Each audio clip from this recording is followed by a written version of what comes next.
Log into your Azure portal with your Microsoft credentials and navigate to Azure OpenAI. This is where you can create your AI resource and choose the GPT model you want to deploy. You get to choose your Azure subscription.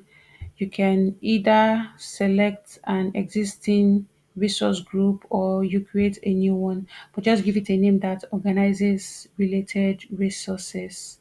You pick a region where Azure OpenAI is available, ideally one close to your users, and you give it a name.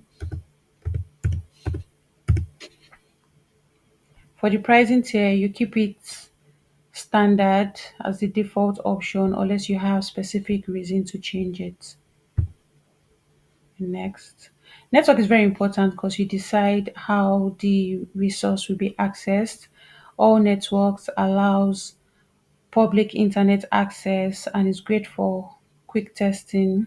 Selected network is best for secure production environment, especially if you are dealing with sensitive data. Lastly, the disabled, that's the no network access and it's rarely used. But if you go with private access, you will need to set up private endpoint and VNet pairing, but that's not needed in this case. So I just move on. Tags are optional, but you can add key value pairs for organization or billing. Then you click to review while it's running final validation. Create and wait for the deployment to finish.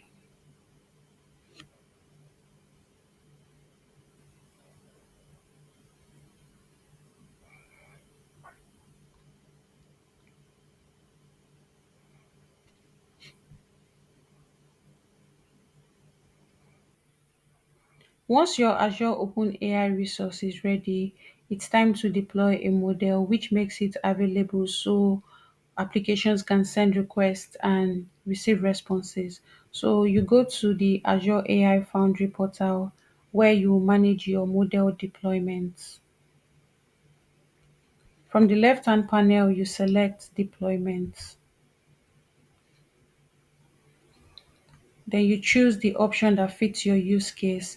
You can either pick a pre-built GPT family model that's used for general prompts, which is the base model for production cases, or you choose a fine-tuned model if you have trained one on your own specialized data.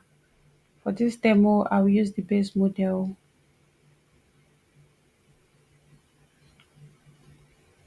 Here you get to select the variant that suits your workflow.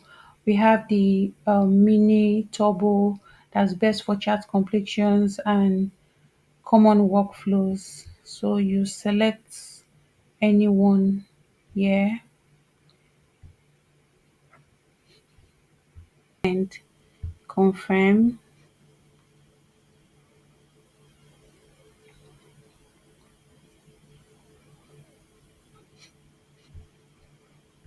deploy.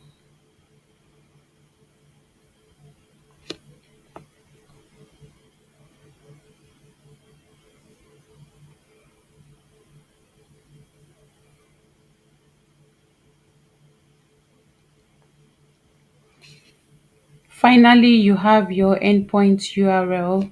This is the base URL you will call, and you have the API key, just like a password that lets your apps securely access the AI model. And without it, you can't make calls to the model from Dynamics 365 or any other service.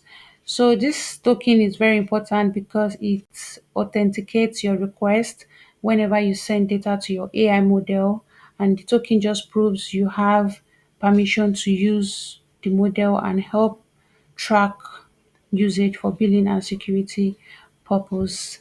And that's it. As simple, we just deployed an Azure OpenAI model, get the API token and understand its purpose.